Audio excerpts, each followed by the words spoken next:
Looking to save some of your hard-earned cash on audio gear purchases? Stay tuned to find out how I save money on most of the purchases that I make.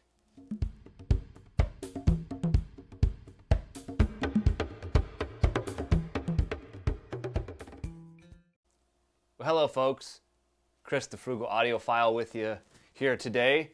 In this video, I want to talk to you about how I save money on audio gear and how you can too.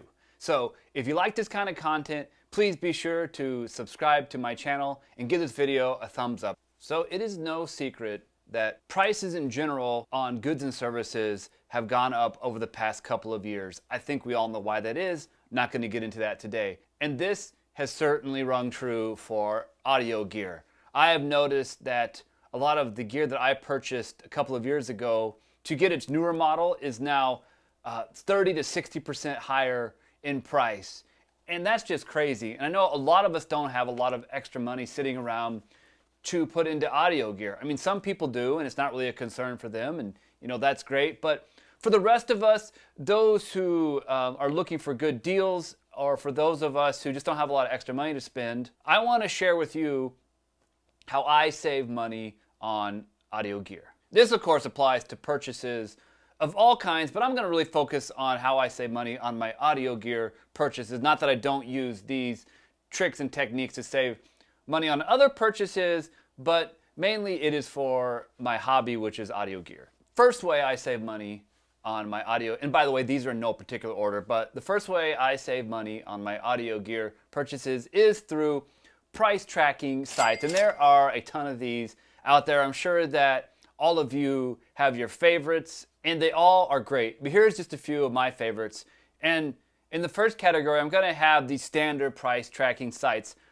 For these, I'm not exactly sure how they do this. I think it's algorithm and maybe a little bit of crowdsourcing, but mainly I believe these are done through algorithmic means and processes that these sites have set up in order to track these things. So the first one, of course, is Google. If you put any product manufacturer name into a Google search, you can go into shopping, and it is going to show you all the places you can buy that item and for what price you can purchase them. Now, the only challenge with Google and other sites like it is sometimes these prices are not always the most up to date. Prices rise and fall quite frequently, and so you may say, oh man, this is a great deal, and then you click on the site and that price has gone way up and it's no longer a good deal. Also, they don't often include shipping, so that's something to watch out for as well. One of my favorite price tracking sites is called Camel. Weird name, I know, but stick with me. You probably heard of this one. It's a very popular Amazon price tracking site. And what you do is you create an account. Once you do that, it will import your wish list and it'll keep track of that wish list. Also, you can set, what minimum of price you are looking for, how low you want it to go before you're interested in purchasing that item. And this site will keep track of all of those items on your wish list for you. Now, the one thing I have noticed is it only tracks your wish list. It doesn't track your other lists. Like I have several lists on my Amazon account, and really the only one it works with, I've noticed, is my wish list. So that's kind of a bummer there. It is helpful nonetheless, and I have saved a ton of money using Camel. What it will do is when an item reaches the desired price, it will send you an email and then it'll give you a direct link to the item and you can go ahead and purchase it. That's how they make their money because they're getting affiliate links there. So it's great, and I have saved a lot of money using this site. I highly recommend that if you buy anything on Amazon, especially audio gear we're talking about today, use Camel. It's free to use. It's convenient, and it just kind of does its thing and lets you know when your item has reached a certain price point. The next category I have is crowdsourced price tracking sites. Now, these are sites where the users track prices and they post deals and they post when an item is on sale, things of that nature. And the main one I know about here, and I think that there are others, but this is the main one, and that is Slick Deals. So on this site, you can save items that you want to track, and when those items go on sale, you will receive an email and it will let you know when those items are at a lower price. This is a site that I have not really made a purchase from yet, but I do have some items on it which I am tracking, so it's a handy one. Now they have everything on here. Almost any item you can think of is on this site.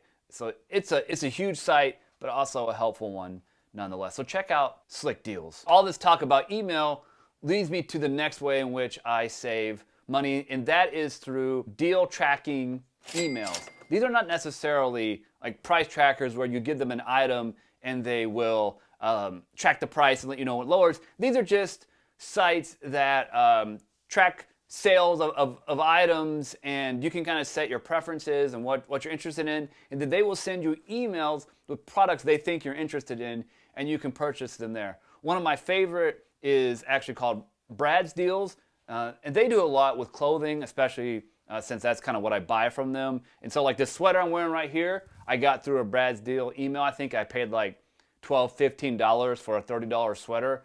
I don't know, I thought it was a good deal. Sometimes the listed retail price is actually over what it normally sells for, but nevertheless, you can find some good deals through deal email services.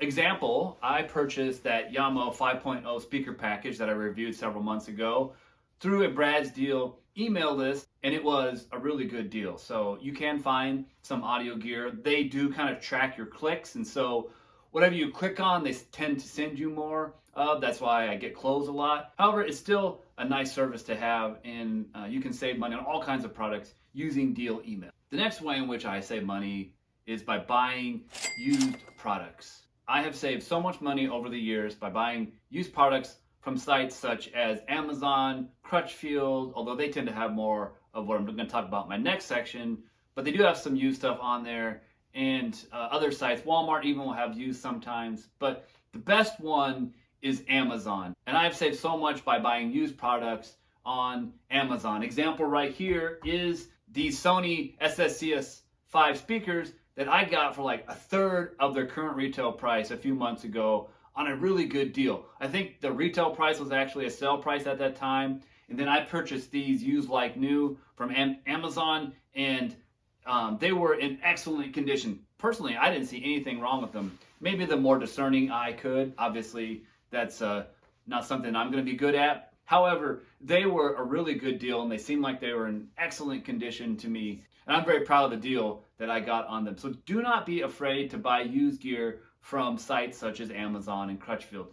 Also, Craigslist and Facebook Marketplace. Now, generally, you're going to be buying from private individuals here, and so you have to be careful. You can get screwed by doing that. Just be diligent about what you're purchasing. If it starts to feel kind of fishy, then just cut the deal off. You can always say no and walk away from a deal. You do not have to purchase it. There are going to be scammers out there, fake ads, and people that are just trying to make a buck off you and scam you that really don't care about the quality of their products or your experience. And so be warned there. I've actually had good luck selling on Craigslist and Facebook Marketplace, and I purchased a few things. Back in the day, I purchased several aquariums from Craigslist, and it was always fine. But I have heard of people getting scammed.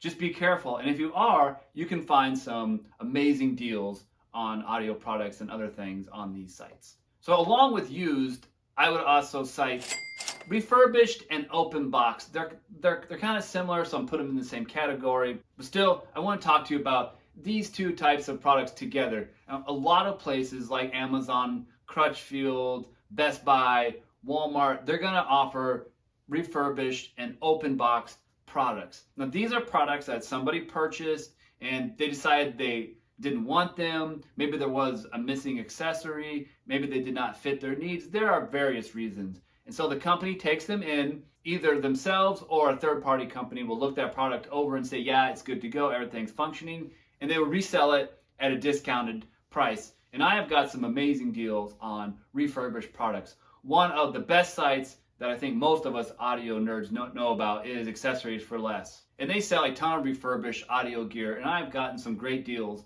on receivers and speakers from them. I purchased 3 receivers from Accessories for Less, and all of them were in excellent condition. It was like getting a new product. And in some ways, I think refurbished products may even be better than buying new. because, as I said, they take that product in, they look it over, make sure it's functioning okay before they resell it. With their new products, they may take that product off the truck, throw it on the shelf, put it in the warehouse, and who knows, it could have come in damaged. So you may actually have better luck with refurbished. I have heard people that have had issues with refurbished products, but I've always had good experience with them. Same goes for open box. A lot of times an open box product is just something somebody decided they didn't want. They boxed it back up and they returned it, and so the dealer sells it back to you at a discounted price. Crutchfield has a lot of these on their site. Oftentimes right below like the main retail price, you will see open box, and then you can get a discount on that product. And so look out for refurbished and open box. Do not be afraid to buy these types of products. You can often get a really good deal on a piece of gear you're looking to purchase. The final way in which I save money on my audio gear purchases is with patience. You cannot be in a hurry to buy a product. Oftentimes what happens is we watch or read some reviews on a product and the reviewer is all hyped about it, think, oh, I gotta get this. This product's gonna be awesome. And so we'll go on the internet, find it, and click that buy button, pay full retail price for it, and we have our instant gratification. But if you are willing to be patient and to wait and to put in the work required to get a good deal, you can save so much money as opposed to just impulsively buying that product that you got your eye on without taking the time to research and get a better deal on it. For example, I saw several reviews on these Sony speakers, and I really wasn't in the market for a speaker, but I wanted to check them out because everybody's so hyped about them. So I decided that I'm not going to purchase them right now. I think Amazon had one used pair, but it wasn't that much cheaper. Well, a few months later, they went on sale, and then I purchased a used pair on Amazon for even less than the sale price, and was able to get them at 1/3 the normal retail price. So it was an awesome deal, but I had to be patient. I couldn't just jump on it and say, okay, I'm going to buy this today. And since I did that, I saved a lot of money. Now, there may be times when you do need to jump on a product. A few months ago, I purchased those ELAC BS41 bookshelf speakers. So when I purchased those, they were at their lowest retail price ever. We don't know why, but when they were first on Amazon, they were like $68. We don't know if it was like a bargain price, or if it was an introductory price, or if it was a mistake. A lot of people think that was a mistake. They weren't supposed to ever be priced that low because they're never hitting that price again. So that's something that I actually jumped on real quick, and I got a good deal on them because I purchased them when they were on that sale price. But everyone was saying that that was an awesome deal and jump on it, and so I decided to go ahead and do that. That was a case where I didn't need to wait a long time or be patient. I just made that purchase and got those speakers. Rarely does it work out that way, though. Oftentimes the first price we see on a product is a higher price, and if we are patient, we can get a better deal on that product. So don't be afraid to wait on that purchase. So what do you think of my tips here? Would you add any to this list? Do you have some sites that you use that help you get deals on product? I would be curious to hear about that, so please put it in the comments down below. If you like this kind of content, be sure to check out Patreon and buy me a cup of coffee. I'd really appreciate the support, so feel free to do that as well. And remember, frugal doesn't necessarily mean cheap, but it does mean getting an awesome deal.